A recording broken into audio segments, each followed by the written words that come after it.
Great. So, hi everyone. Thanks for joining us. Warm welcome to those who are just joining us for the afternoon session.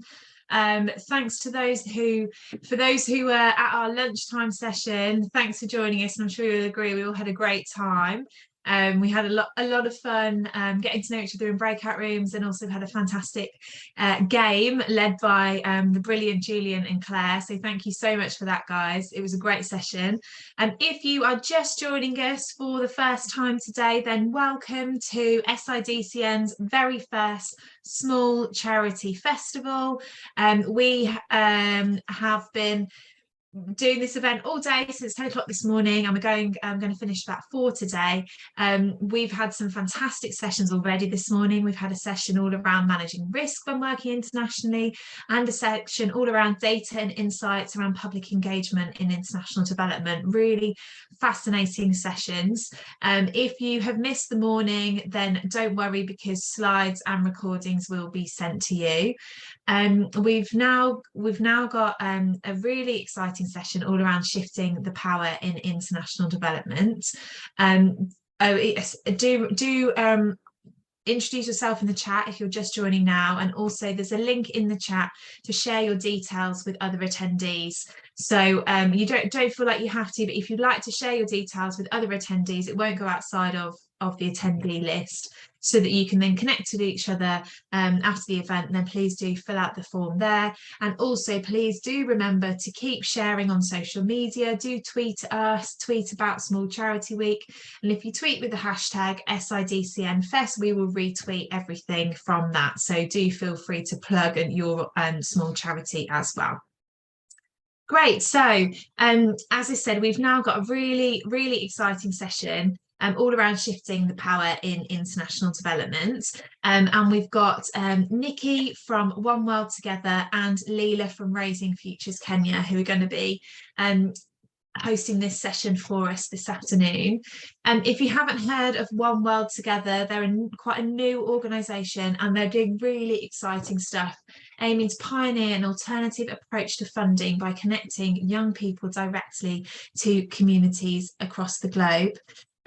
Nikki is the founder and director of One World Together, and One World Together, they're a social enterprise, and it emerges from her research at the University of Manchester, where Nikki is a senior lecturer. And the session today will be really interactive. So she's being joined by Leela, who's Head of Fundraising Impact at Raising Futures Kenya. Some of you may know Leela as she's a former SIDCN volunteer, and she also previously worked for an international development charity in Ghana. Leela's going to be sharing Raising Future Kenya's journey and experiences of shifting the power to strengthen their decision-making power and finances. Nikki will then talk about how One World Together has emerged as a new community to bring long-term and unrestricted funding to local organisations in the UK and globally, and how they're supporting processes like these through their funding model. It's going to be a really interactive session. There's going to be a lot of time for discussion, for people to share questions and to talk about their own journeys and experiences. Everyone has a unique journey, so starting these conversations among small charities may offer a path to really important and exciting places. So really looking forward to the session. I'm going to now hand over to Nikki. Welcome. Thank you so much for joining us. I'm really looking forward to hearing from you. Hi, thank you, Olivia, for that very warm welcome and introduction. And hello, everyone. It's a real pleasure to be here. Thank you so much for joining us for this session. Both Leela and I know probably a lot of people around the virtual table are really interested and passionate in this idea of shifting power in international development. So we're really happy to be here to share our story today.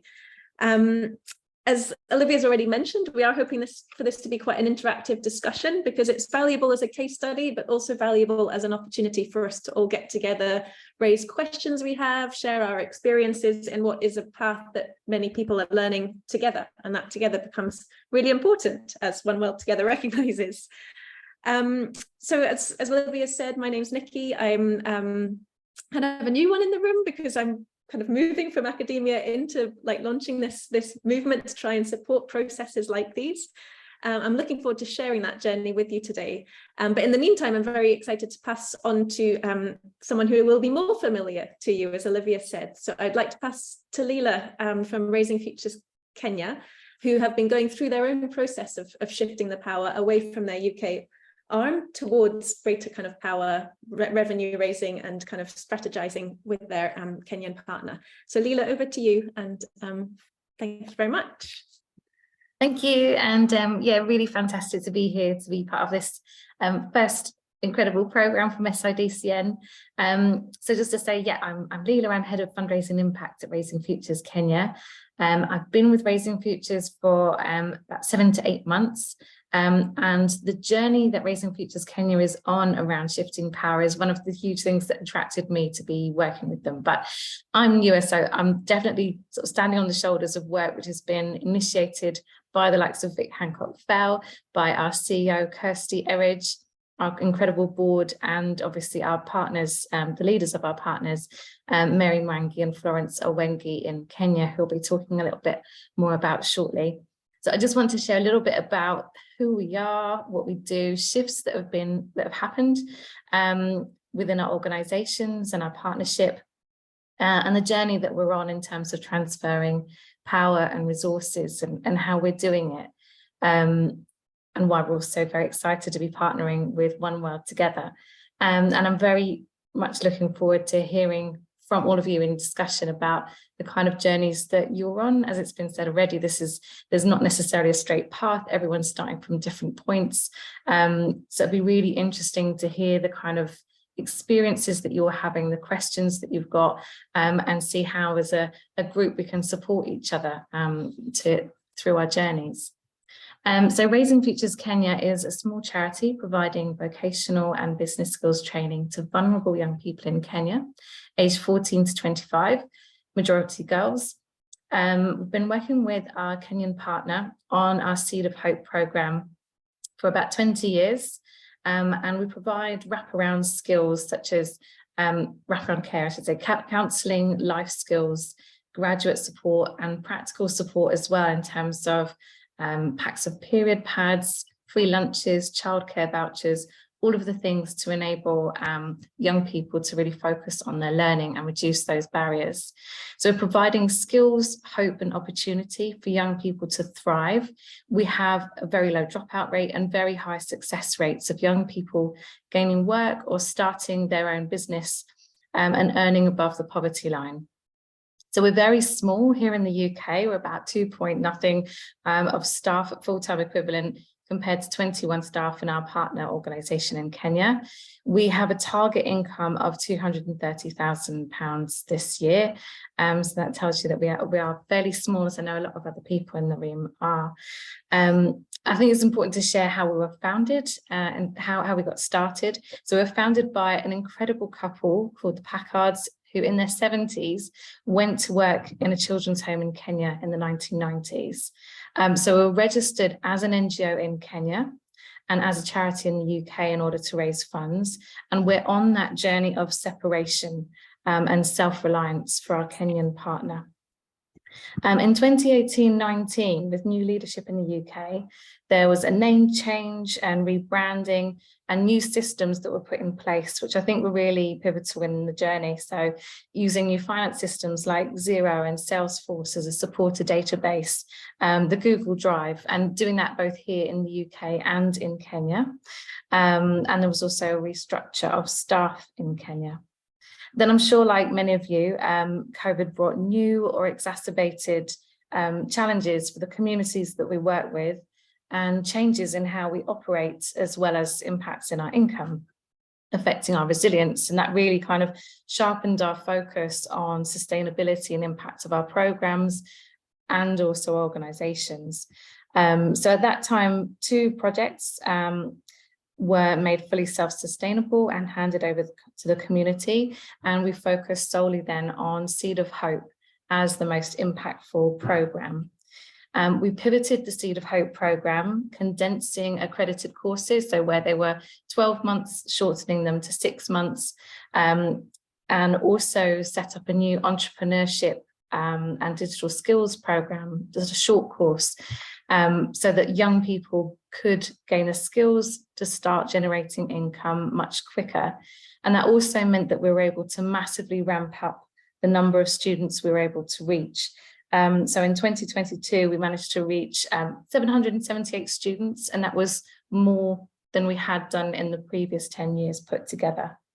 And this also really increased our focus on sustainability and impact of shifting power with the changes that were happening in the world, reduced travel, the teams in Kenya and Global South, for others of you, sort of stepping up with less contact from people from the UK traveling. So I'm just going to see, I should have access to change these slides, shouldn't I? Let's see if that works. Oh, I did it at the same time. too hasty, it's jumpy.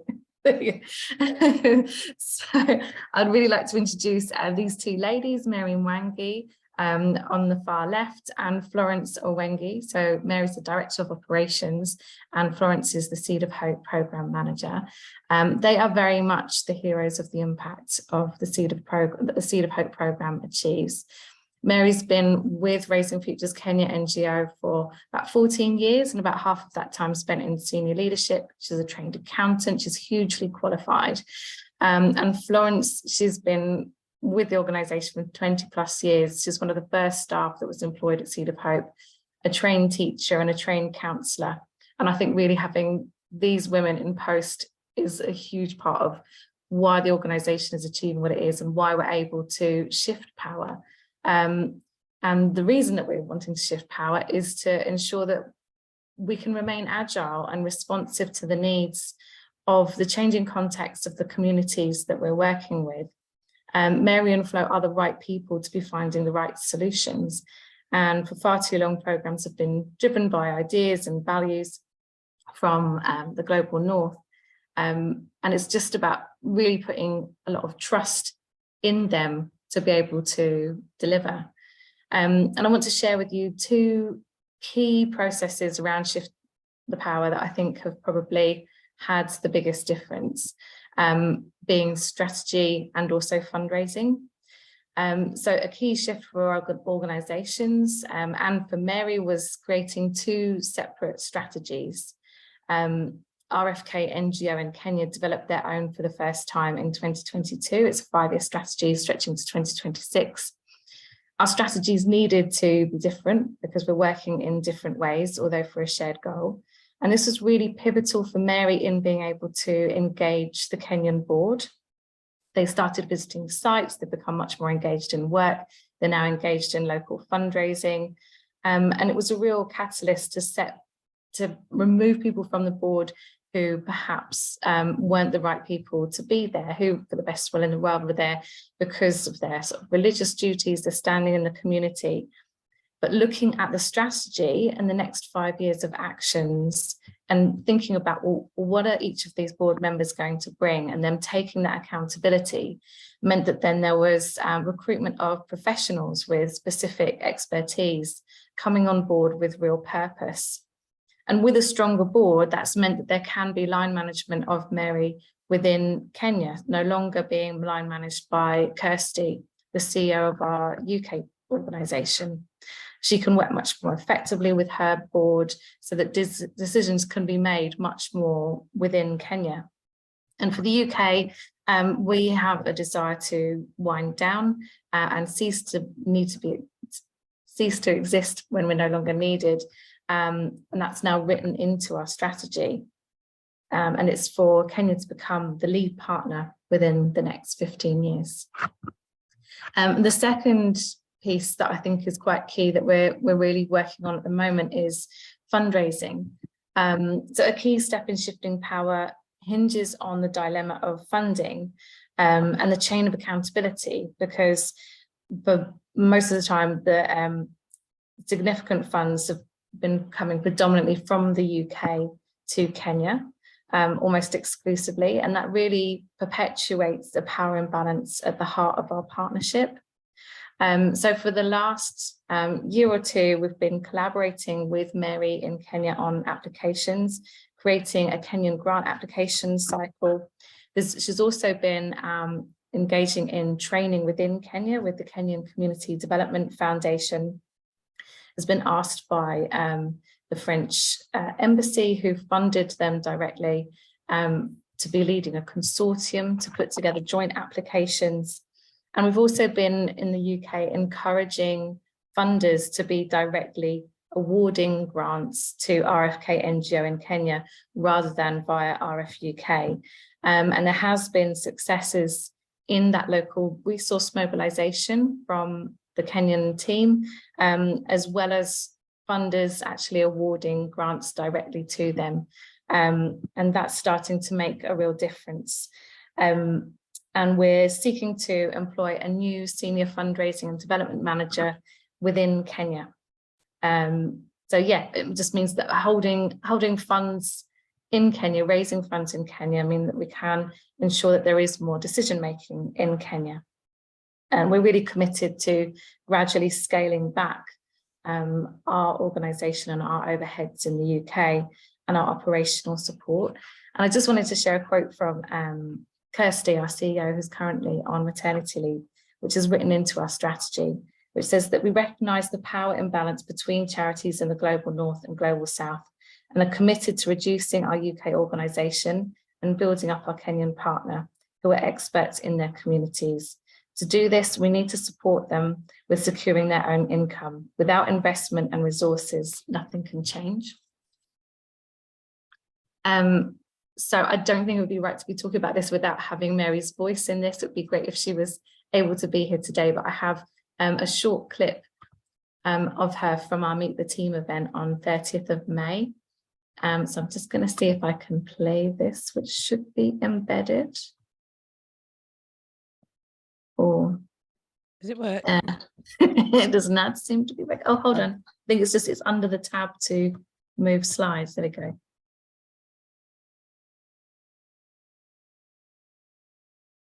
It does not seem to started this conversation of shifting the power. I would say it was a scary subject because hear it's that? not something that we were used to. But then with time and looking at the responsibilities of each organization, creating clear-cut guidelines on you're operating on this level and we're operating on this level, we've been able to embrace the shifting of the power. The shifting power dialogue we've been able to embrace it, and we've been able also to cascade it down to the communities that we are working with. This has really, I would say, boosted the confidence of the team in Raising Futures Kenya in Kenya, the NGO partner. And it has also given us a challenge of if the UK organization is not there, can the Kenyan organization survive? And this has opened our minds to look at the alternatives we have locally and in other areas to start growing the organization, to go to the farthest that we have gone with a different strategic plan from the UK organization for the first time since it was incepted. So I would say that this has been a conversation that has really changed Raising Futures Kenya NGO.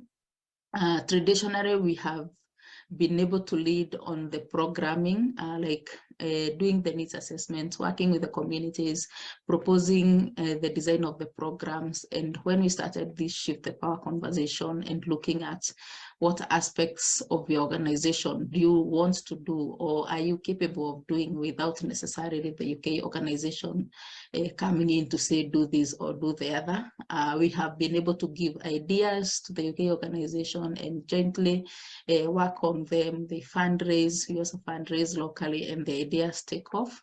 So I would say as the person leading the Kenyan NGO for the last 6 years, it's been a wonderful direction. I definitely am very proud of where we are moving as an organization with the Shift to the Power conversation and what we're able to implement, the boundaries and the definitions we've been able to make for the two organizations, the two board of trustees running each organization, knowing their responsibilities and their their legal demands. So it's really been a wonderful one, yeah, I do hope that this is something that goes on even with other organizations. And I'll be able to share in the chat a little bit later, where you can see like the whole of our Meet the Team event, if you like, because Mary does talk much on the bigger context before she's talking about her personal journey with Raising Futures NGO. So I'll share that if you'd like to hear a little bit more from Mary. And just to say that there is a slow but important shift that's happening in philanthropy, kind of questioning the status quo, and that there is sort of a nudge factor to tell large funders that there are others who are on this journey and ready to invest directly in organisations in the global south. But I think it's fair to say that this change is slow. While it's positive that it recognises the significance of local knowledge in shaping critical development outcomes and objectives, it's slow, and it means that it can still be a struggle to find funders who are willing to support RFK NGO directly. Which brings me to why we're so excited to be partnering with One World Together, which is a truly progressive way to support young people in Kenya through the Solidarity Fund, which Nikki will explain more about shortly, which is providing funds directly to partners like RFK NGO, as well as others in the UK and Global South. So yeah, One World Together is turning charitable giving on its head and making this a real movement, which is incredibly exciting to be together, to be working with them on.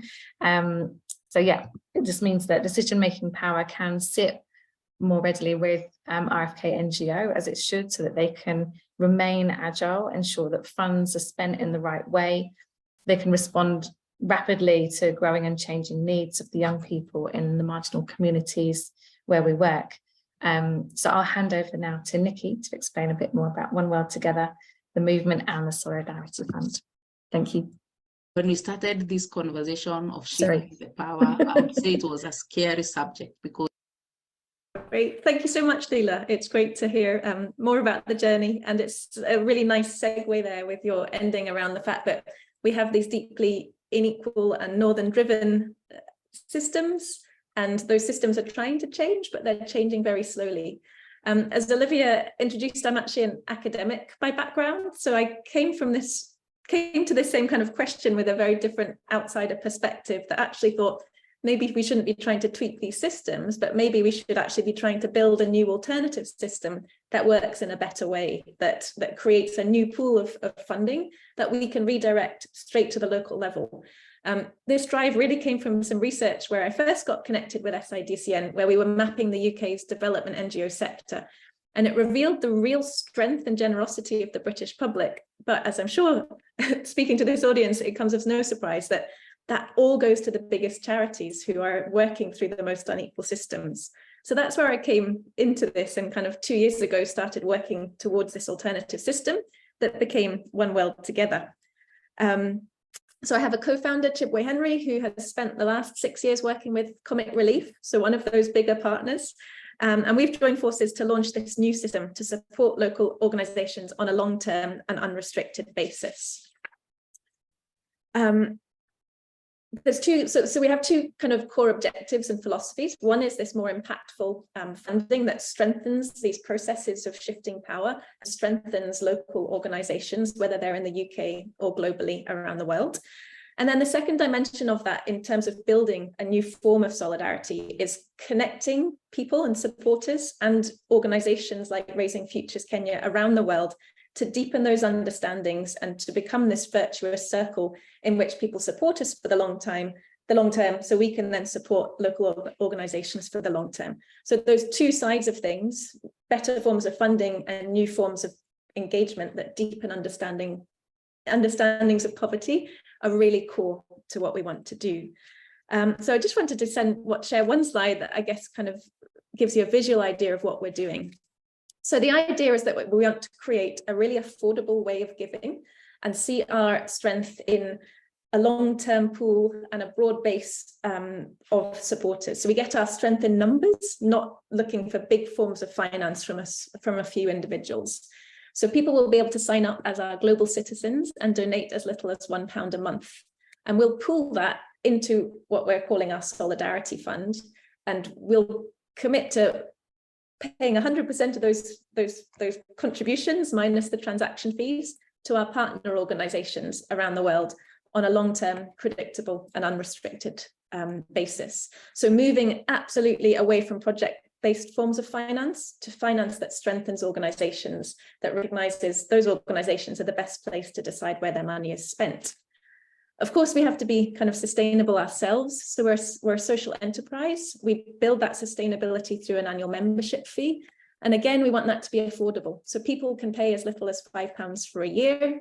That goes towards our quite lean operational costs.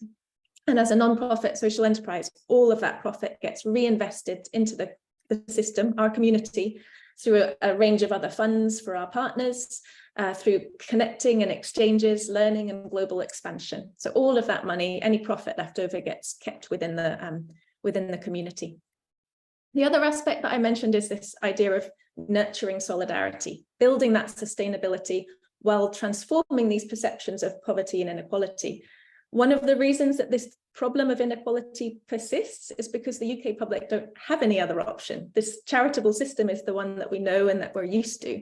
And actually that has led to problems of trust as well as accessibility. So how do we connect people with local organizations to really make them understand why funding the local organization is the better option? We're going to design an online community space that directly connects our global citizens and our partner organizations. So it allows partner organizations to find really meaningful ways of building relationships, telling stories about what they do. And that replaces any form of formal monitoring and evaluation. It's a process of relationship building. It also gives a really good opportunity for our global citizens to learn a bit more about kind of communities and the problems they face and the solutions that they resolve. So this is really central to what we want to do. It's not just about funding. You can see our four partner organizations on the right. We've picked those because of organizations we know doing brilliant things, and they're kind of paired. So we've got two social movements, recognizing the role of place-based community organizations. And then like Raising Futures Kenya, we're also working with another organization that is going through a really strong and strategic process of Shift the Power. And we recognize that funding like One World Together can really strengthen and catalyze those processes of change. The other thing that hasn't come out strongly is that, well, I think Olivia mentioned it to begin with, we are making this a very youth-centered initiative. Young people are not just the next generation, they are today's generation. They're acutely aware of systemic inequalities. They want to play a role in change. And they need to be at the center of everything we do. So as a social enterprise, we have different regulations around boards. And instead of a typical board, we brought on a youth board from students of the University of Manchester. They are playing a huge role strategically and in the day-to-day. And I wanted to put this front and center just to show the power of bringing young people into initiatives like these. Over the summer, they're working really closely with us to design that community space, to design a scale-up strategy through students' unions. So we're trying to build in a model that keeps our transactional costs low and kind of builds this natural momentum and organic growth through students' unions and then beyond. So young people are amazing. It's also really good for them, and we really believe that this more engaged form of solidarity and support is really the future for shifting power. It's not just about what we do as organizations, it's bringing people on board with us. I'm going to keep it at that because we want lots of time to hear your own journey and share stories, ask questions, talk about concerns. There is, if slides are getting shared, there's some details. Oh, my goodness me. There is some details there about where you can sign up. It's brand new. We launched only a couple of weeks ago. We have a temporary website where you can sign up to join the movement. Please don't forget to do the two parts of it, the membership and the Solidarity Fund. But we're super excited about the journey that is always going to be inclusive. It's always going to be a learning journey.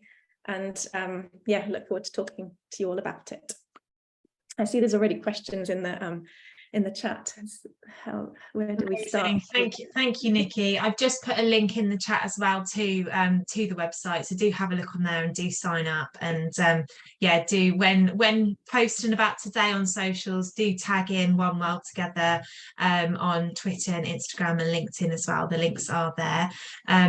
Yes, so there's been a few questions in the chat, and please do keep your questions coming. If you've got a question for Leela or for Nikki, please do keep them coming. As Nikki's just said, we want to allow quite a lot of time for discussion and interaction now. The first question that's on the chat is from Claire, and she says, how would you look at shifting the power when directorship in country doesn't want to take it on, not because of lack of impact, but looking for other adventures? Claire, I don't know if you want to expand on your question at all. Yeah, happy to. Yeah, we've got we're trying to really shift the power and bring things over, funding aspects, doing a lot of what Raising Futures has already implemented, but also notice that our directorship there is loving what we do, but also wants to have their own experiences.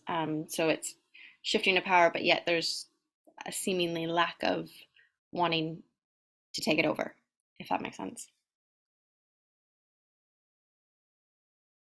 Yeah, I mean, I'm sure like there's probably lots of ideas and thoughts within this group. I'm not answering as an expert in any way, but I just think that for Raising Futures Kenya's journey, the key thing has been those incredible people that we have in post, who do want to lead, who do want to become self-reliant. From what I understand previously, there were sort of 4 kind of senior leaders when a restructure happened, and that's not ever something easy to go through, but that was fundamental in being able to progress this journey. Cool, thank you. I can't answer much of that, but I would just add to say that I think that's what makes one of the challenge of this so challenging, is that every organization is completely unique. There's no toolkit or easy fix or instruction manual, and it is definitely a process for sure. Yeah. Right, thank you. And I've got a next question from Julian, which I think is a question for Leela. How did you / they manage the process of replacing the Kenyan board? I think that it was really through discussion around the development of the strategy. So there's probably much more that Mary or Kirsty will be able to add if they were here in this chat. But I think that again was something which was an instrumental tool, that whole process, that then the Kenyan board, the senior leadership team could start to see that there needed to be accountability. And that there were direct questions being asked about, well, if this is what we want to achieve, this is how we need to achieve it, and people having specific roles that they were going to be carrying out. And so that was a key part of it. So was that process managed by the UK board, or was that process managed by the Kenyan partners, your sort of staff recruiting the board, or was it a bit of both? I think it was a bit of both. I mean, Mary has done a lot in terms of upward management of her board, but doing that with a lot of support from the UK, because she needed that support she couldn't be left on her own to be kind of fighting that for her line managers to be able to line manage her effectively. So yeah, there was a lot of support from the UK, and I think again, having someone like Vic in place at that time in the UK, who was able to sort of support with difficult decisions around restructuring of staff and board. And yeah, I mean, once these kind of processes and needs are written down, I think it starts to become quite clear if you've got the right people in post, so you can then start to have those conversations and look for what are the gaps on the board, how many spaces are there, where we're going to find those people with those skills. So yeah, Mary's done a huge amount of work in terms of recruitment and shaping of that board with UK support. How long did that take, Leela? What sort of timescale are we talking? Are we talking 3, 6, 12 months or longer? I think possibly longer. I mean, it does predate me joining Raising Futures Kenya, but I think it's been quite a long process. So yeah, from probably a couple of years, I would kind of put it at in terms of developing the board. But now I know that, you know, I've spoken to Mary and Flo when they came out of one of their last board meetings at one of the centres, and they were just ecstatic at how things were flowing and how things were working. So yeah, it is achievable. Thanks, well done. Yeah, well done, that's great. Amazing. Next question in the chat is from Paul. So noting the research from Development Engagement Labs and issues regarding willingness of people in the UK to give money to UK registered organisations, a paradox to be addressed in regard to shifting the power, or a point to pick up on regarding the role and remit of development organisations, service delivery and changing power dynamics in different places. It's quite a long question. Is that speaking to the idea that people want to fund the UK rather than a global organisation, or is it saying the opposite? The research, Nikki, that Jennifer just presented before lunch reflected that people are much more willing to give to a UK organisation than to organisations overseas under the Dell research that they've done. So, yeah, I mean, I think that the obvious place to look at there is the issue of trust, but I think, as I said in my presentation, I don't think it's just that. It's just that that's what we know about, and I think also that's why we tend, not we, including myself personally, but we as the British public give to the biggest organisations because they're the ones that we're familiar with. So what we need is a process in which people become aware of organisations around the world that are doing brilliant things, and have an opportunity to fund that. If you can only afford to give a small amount, then you might think that actually an international transaction fee and all of the stuff that goes with it isn't worth it. So the idea of One World Together is that we can build that big pot of funding and hopefully give people that opportunity to fund locally, but collectively, so it becomes a much bigger and kind of transaction, low cost way of doing it. We're hoping to kind of work with Dell so Dell have this amazing longitudinal nationally representative survey of engagement with development in the UK and internationally, and we want to work with them to try and see whether the people that join us as One World Together are representative of the British public, or whether we get a different part of the population, and also to see how their perceptions change over time.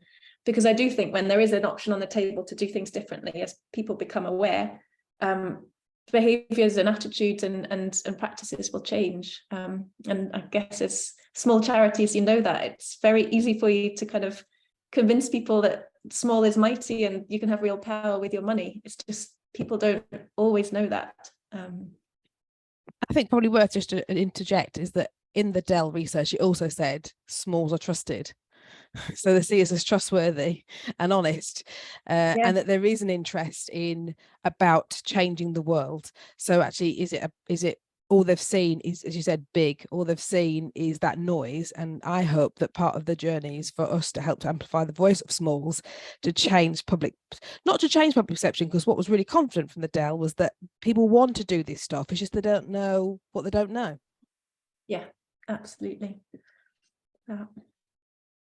Great. Next question is one from Julian. Any ideas on where we apply to funding to build the capacity of local partners to improve the competencies to start the process of shifting the power? Yeah, really, really important point there, Julian.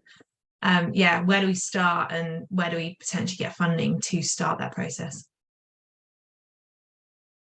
Yeah, I mean, obviously with building knowledge around what's available in Kenya, the Kenyan Community Development Foundation and their Change the Game Academy is fantastic in terms of capacity building, as well as providing some funding alongside that. So they're funding a small piece of work, as well as having delivered a sort of much longer training and capacity building process. And that's really exciting to make sure that our Kenyan partner is actually receiving capacity building from talented experts from within Kenya. There's only so much capacity building we can do from the UK, and it's fantastic that they are getting that support there. There's also like the Dovetail Accelerator. I'll put that in. Again, I'm not sure of how wide their scope is, but that is capacity building as well as fundraising as well. And there are people like Imaginable Futures. I think that's more funding than capacity building, but it's worth having a look at their open door policy, and perhaps think about connecting with them. So it is really exciting when we're seeing some funders recognizing that being like, don't contact us, we'll find you, isn't necessarily the most impactful way to go about fundraising and actually making changes to their processes. So yeah, I'll just have a quick look and see if I can pop that Dovetail Accelerator and Imaginable Futures links in just a moment. Thanks, Leila. But I'm sure there's other ideas from other people within the room as well.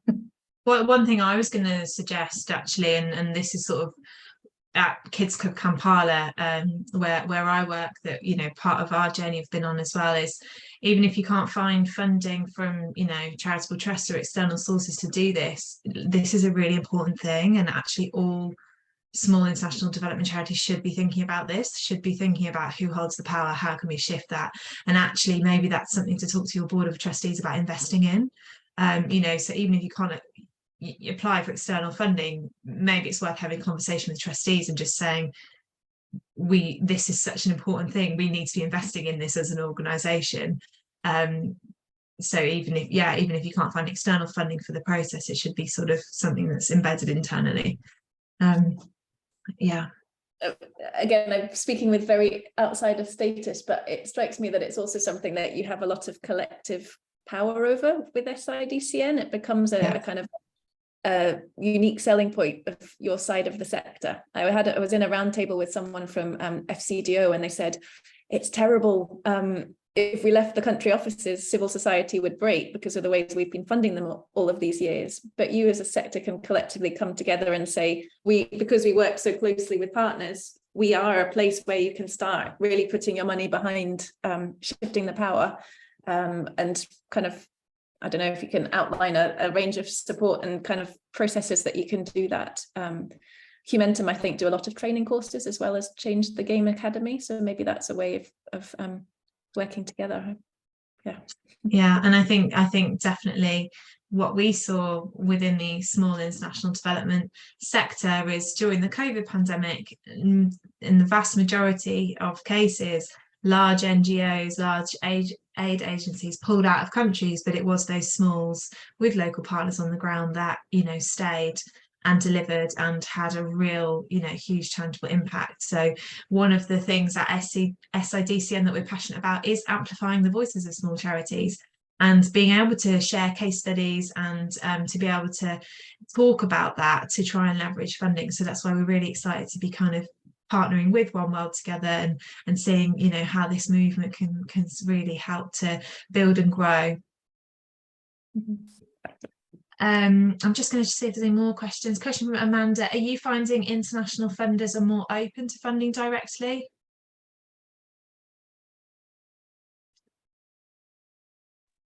Sorry, come again. I was frantically sharing some links. No worries. Are you finding that international funders are more open to funding directly? I think there is a movement towards this. Definitely sort of like post-COVID has kind of like accelerated that, because there has been less travel and less contact, and it has allowed a space for partners in the global south to kind of step up into that space. So I think trust is growing, and there is a movement among funders to get more on board with this. Definitely evidence suggests that it's a trend which is growing, but I think most people as potential recipients of funds would say that is moving much too slowly. But yeah, I mean, the likes of USAID have said that by 2025, 25% of their funding will be going directly to partners in the global south. So when you have sort of leaders like that saying that, there's definitely a shift. We're very lucky that recently we worked on a joint application with our partner. It was going to be awarded to us as the UK organisation. It was a US funder. We argued for a number of reasons around shifting power, but also that we would lose bits of that funding through the exchange rate by sending it to us in the UK and then us sending it to Kenya. So it made sense, although they were extremely open to the idea, and it took a lot of work because of the American systems to be able to do that, but they were willing to put in the work and sent us a letter to say, sorry, UK, we're not going to be giving you the grant, which was the happiest letter we could receive, because they were actually awarding it to our partner in Kenya directly. And that's just a massive jump. So we're going from sort of 93% funding from the UK versus generated in Kenya in 2022 to seeing a big leap. We're hoping that if we can actually get a funding and development manager funded in Kenya, we're applying for a grant to be able to do that, which is maybe this week. We've gone through to like the third round, so maybe that we would hope that we would actually tip the ratio of income to about 51%, 49 between UK and Kenya by 2025. That's what we hope. Is quite ambitious. So yeah, that's with the funding from that anonymous US funder, as well as if we can get a post like that in place. If not, and it's slower, so be it. But we're going to keep reworking that application with other funders if possible. I find this really interesting because this is actually what we are kind of trying to go to an accelerator program for, which is actually to put a fundraiser in Ghana, working directly with our development manager there, and also an M&E consultant, because the amount of M&E that people are demanding, if we had somebody actually locally there doing it in their way, right, a hell of a lot easier for us all, and to help them out there. And I just felt that the UK side of it could stick with looking at UK grants and trying to shift the power that way, because I have had conversations with some smaller but will fund international who were asking me for policies regarding shifting the power, which was a really interesting turnaround a couple of years ago. And that the Ghanaian fundraiser would actually really focus on international Asia, Europe and America, because they seem to be a lot more clued in, one, with the sort of work we do in global citizenship, but secondly, it will come because of this whole thing. It's actually coming from, it's authentic, it's coming direct from Ghana. So yeah, I find this really fascinating. It's a slow process, I can understand, but we just want to get the funding to put them in place and train them, as importantly, train them. Yeah, thank you. Yeah, that's all right. And I think that it is worth sort of, yeah, you know, that nudge factor to be telling funders and for us to be shouting about that, you know, like Andrew Betts, I think, put in the chat that he's also had some funding directly to an in-country partner.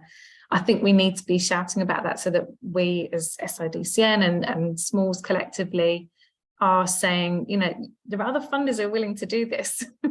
It's, you know, you can have that trust. It's because when you look at our accounts, when we are tiny, two, not even one full-time post in the UK, 2 part-time, 3 part-time in the UK and full-time in Ghana. And we're tiny, but so when you look at our accounts, we're it's very skewed because of the UK salary side of it. And we need to shift that, because there's no reason why not, if you see what I mean. But the problem we have is that so many UK funders you have to be registered in the UK and working in the UK to get it. And until that is solved and the trust is given back, then, you know, there's going to be problems. Yeah. I mean, one of the things that maybe we could do, and I know SIDCN run by volunteers have 1,000,001 things that you're doing, but if there is somewhere lay on. I shouldn't say this unless I'm willing to put my hand up and actually do it. Hey, but I mean, it would be good if we had a repository or a spreadsheet where we can list those funders, few and far between as they are, who are willing to fund overseas. And I don't know for sure because I don't know that we've got the funding yet, but so hopefully this bit won't go in the recording. But there is a funder who yeah, they're willing to fund this post in Kenya, but because we're a UK registered organisation, but they're very on board with the idea of shifting power. I think it's really exciting what you said, Amanda, about you being asked for a policy and a strategy. And I think that it is worth having that written into our policy. Well, I saw it as, I mean, I was elected to this 2 years ago, and I saw it as if their trustees are going to start asking for it, other trusts will start asking for it as well. So it was like, come on, guys, we need to put this strategy together. And as a policy, you know, what are we going to do about this? But it's slow. I mean, that was it with a previous charity, by the way. So not where I am now. It was encouraging to see this particular funder was actually asking me for that. So that's, yeah. Yeah. Great. I'm just aware of time, and we've just had a couple more questions coming in. One's around, I think we've answered some of these actually already. One's just around any top tips of finding US funding opportunities, but actually, Leela, I think that spreadsheet idea is a great idea, and maybe that's something that can be set up and then people can just drop ideas in. If you're part of the Facebook group, there is a files section, there's a Google Drive section where you can access loads of resources and things, so potentially we could set up like a Google Sheet in there and people can drop in suggestions of funders who do fund this way, and maybe the kind of US funders as well could be in there. And Julian's had a question. Our Tanzanian partner has zero funding from outside from what we give, and therefore no track record of multi-donor relationships, which seems to be a requirement. How might we get over that problem? Maybe by gaining some funding from within country first. We're lucky in that the French embassy, for example, has been had really positive relationship with our Kenyan partner. For example, asked them to head up this consortium of other grantees, because there is really a movement for people want small charities and small NGOs to kind of apply together and apply in consortiums. There's a little bit of a move around that, which could present a little bit of a challenge, but maybe that's a way to go forward and start to get some of that experience. Again, we were lucky in that previously having DFID funding, we could show that they were able to, our partner was able to handle quite a lot of the due diligence around that. Yeah, it's very hard to build that track record, but maybe small and in country and build up.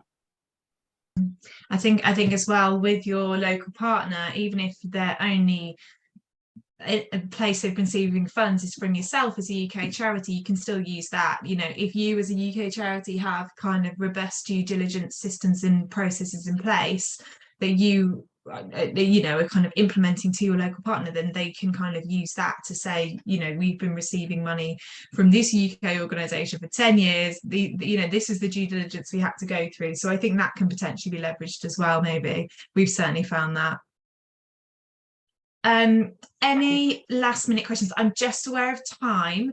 This has been such a fascinating session. Thank you so much, Nikki and Leela, for joining us.